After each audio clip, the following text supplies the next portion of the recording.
America goes to war. Men of the Army, Navy, and Marines reinforce the battlefronts on 6 continents to save the homes and ideals of free men from Axis domination. The worldwide conflict brings intrepid American airmen to China's heroic fighting front.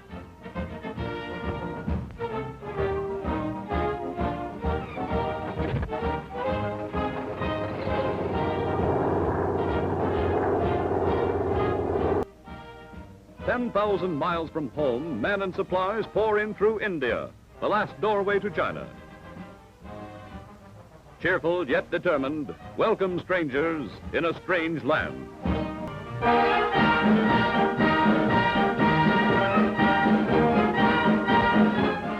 American naval guns open up on the Jap-held Solomon Islands.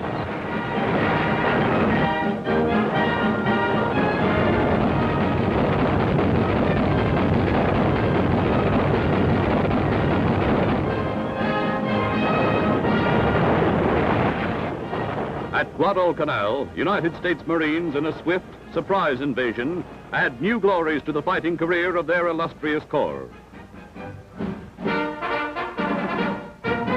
The retreating Japs attempt to destroy their newly completed air base. It is quickly captured by the Leathernecks and renamed Henderson Field. History recorded as it happened. The Marines are the first to raise the American flag on enemy territory.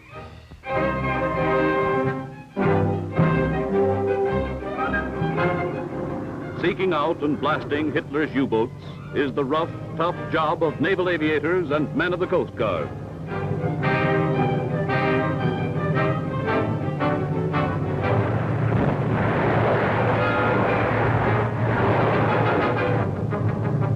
Hundreds of ships, including vitally needed tankers, are hit, burned, and sunk, victims of prowling enemy submarines. American waters become a battlefront. In the Caribbean, more ships run foul the enemy fire, but greater combat action gets results as convoys steam through to their destinations.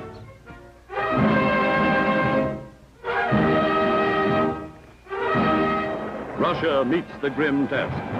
Despite repeated attacks by crushing panzer units, pushing on desperately toward the Caucasus and into the streets of Stalingrad, Marshal Semyon Timoshenko's relentless armies take a terrific toll of the enemy and upset his invasion timetable. The Russians meet the Nazis in close and often hand-to-hand fighting. A German sniper is picked off by a Soviet sharpshooter. Another Nazi tries to surrender, but too late.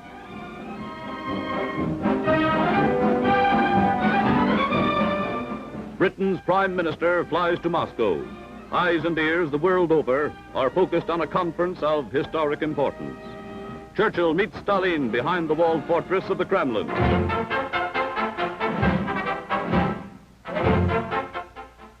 Rio de Janeiro, nerve center of the largest country in South America, is the scene of a history-making demonstration. All-out war is declared as a result of the ruthless Axis attacks on Brazilian ships and an appalling loss of lives. Brazil goes to war. Well, hello everybody, and welcome back to the Hilltop Pillbox here in Abbotsford, British Columbia, Canada. And here we are on turn 4 of our season 4 of the YouTube Wars. This is the Quarantine Quagmire, as G.I. Joe has called it. But before we get going, I just want to point out something here. Last episode, or not last episode, but last game, I spoke about these wonderful planes that I got on these flight stands, and just how gorgeous they are, and they're going to get a lot of playtime. Well, I got some more, and these are beautifully handcrafted here, and we've got some out in the fleet here, and they're just gorgeous. So you got your high-level bombers, you got your fighters, right? You got your land-based fighters, which I know a lot of purists don't like putting those on carriers, but hey, you work with what you got. But now I don't have to, because I've got a few of these. And these were sent to me once again by Panzer King up in Prince George. And if you have not gone to Panzer King's channel, you really need to do that. It's got some amazing work that he has done, and the gaming table that he has made is second to none. So you got to see that thing. And it was he and General Hand Grenade who were hosting the spring offensive up in PG this year that didn't go off because of, well, you know about the coronavirus. So, all right, but here I am playing the Americans and the Chinese. So America at the last round had 81. I forget exactly how much now. 82. Anyway, 82. I had 82 to spend. I don't have the fancy chips. I just use the little poker chips here. So I had 82 to spend. I spent 6 on the die roll to get my tech, which I did get. And it's a good thing I spent 6 because only one die came up. A little panicky there when he rolled. I didn't see it at first. And so I've got $76 here left over. And so what you've got is you got 2 identical builds, one for the Pacific and one for the Atlantic. And they're both 38 points. So we have 2 men for 6, a tank for 12, these 3 artillery to 24, and then up to 38. I think I might have just said 36, but they're both 38s. Okay, so 38 for both, times 2 is 76. So that's all my money. I'm not carrying anything over. For China, of course, oh, I forgot to actually get my little Chinese troop out here. We just have enough money for 1, and that's all we'll be putting on. All right, so only 1 shooting match here. We're going to take these 2 guys out here, once again with the fighter versus the Japanese infantry. And we've seen these before, so here we go. So we've got 2 infantry and the fighter. Okay, so we got 2 infantry are the white and the fighter. I just got to use a regular die because I keep forgetting to bring my dice down. Okay, hey, 2 hits. Look at that. All right, and then the Japanese, of course, get to shoot back. And no hit. Not that it really matters because he's got all these tacticals and he just comes up here and target selects and I don't even get a shot off. So, all right, so Japan goes down 1. China is back on the score sheet at 1 because we were off 1. And Japan comes crashing back down to 53. All right. So for China, I'll go back. So my recap for China, as we put our other dude on, is we have 1 Russian AAA, we have 2 cavalry, 1 fighter, and then we've got 13 infantry in Kansu. And Suyan has 2 infantry. Okay. All right, so on to America. And this is what you've all been waiting for. And yes, my tech, of course, was improved transports. And I figure, why hide it? Let them know it's coming. And so we do have a naval base tucked in there. You can see it. And we're going to go 1, 2, 3 up to Sea Zone 5. And we'll take all 6 units with us up into Amur. So there's 1, 2. You just could take those planes off of there. And all right. It's kind of messy, but what can you do? All right. So they're going to go there like that. This fighter from Midway is going to go 1, 2, 3, 4, and land in Amur for 5. This fighter is going to go 1, 2, 3, 4, and land in Amur. This fighter is going to zip up to here and land on the carrier.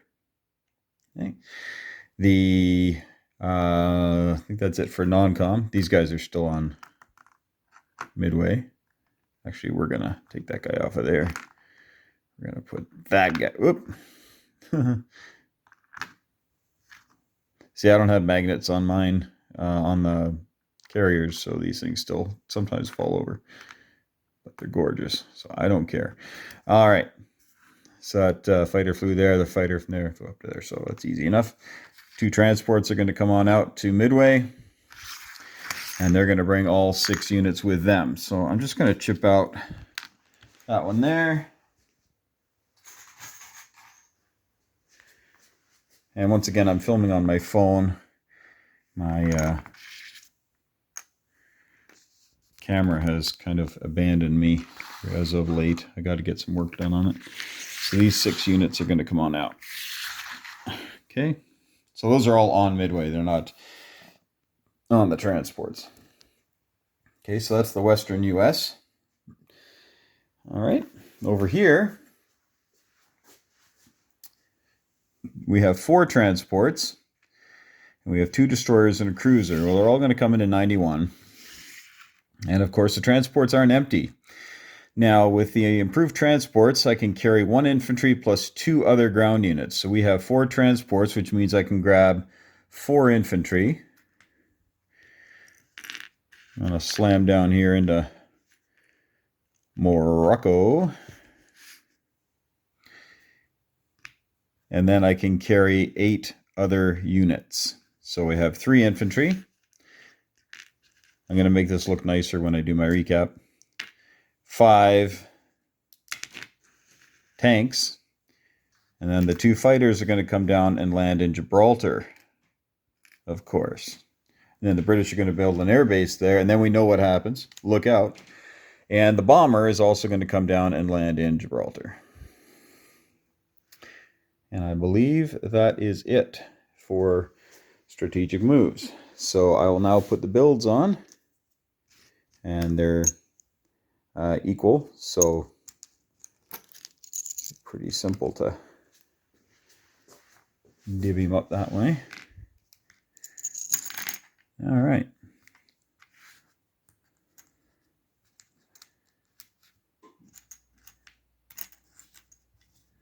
All right, so there we go. And this, I don't play the States very often. I find it frustrating having to try to go in 2 different directions at once, but I'm more of a Sun Tzu kind of a guy, you know, strike with a fist, not an open hand. And you can't really do that with America without kind of giving other things up. So, all right. Now, my understanding is that Morocco is French and France has fallen. Initially, my understanding was then you could take Morocco for $1, but I've been told since that that's not the way inside bloodbath rules. So I'll check on that later, but for right now, I don't think our income is going to be moving any. But now I will do the recap and do the cash.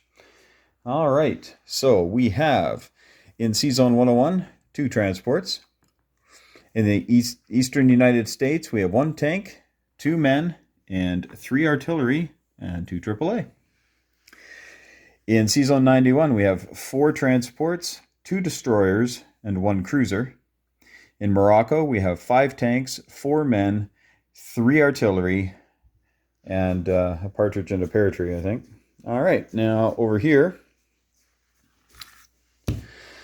we have in the West, we have in C-Zone 10, 2 transports, and in Western US, we have 2 AAA, 2 infantry, 1 tank, and 3 artillery.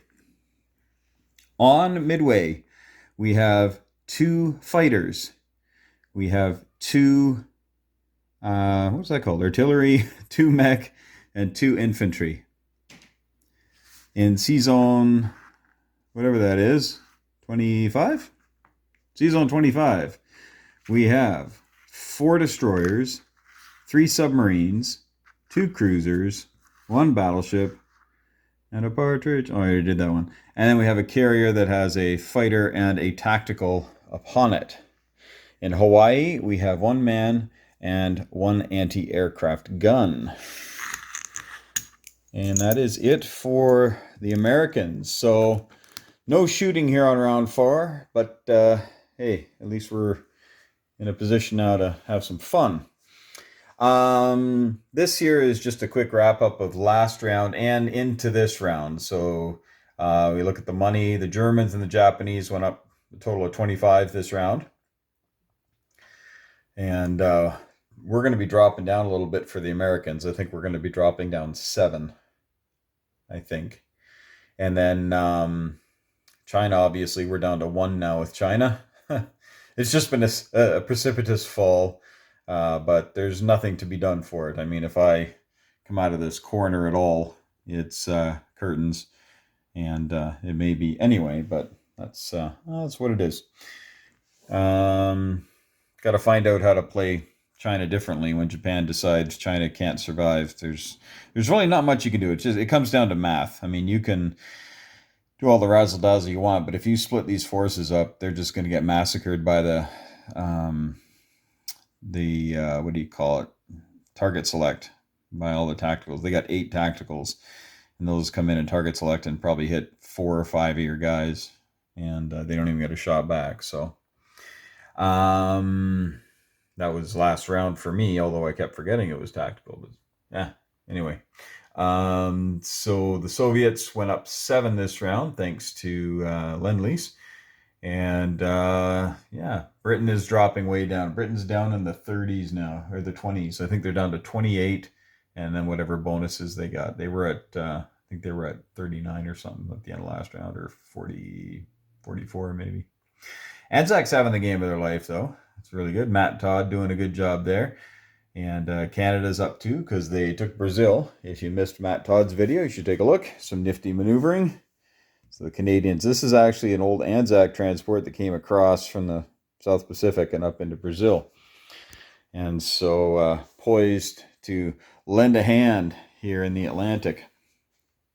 We also have the Russians taking back Leningrad, but their forces are getting meeker and meeker while the Germans are obviously building up some severe strength there. The Italians have control of the Med, and have definitely bulked up Cyprus.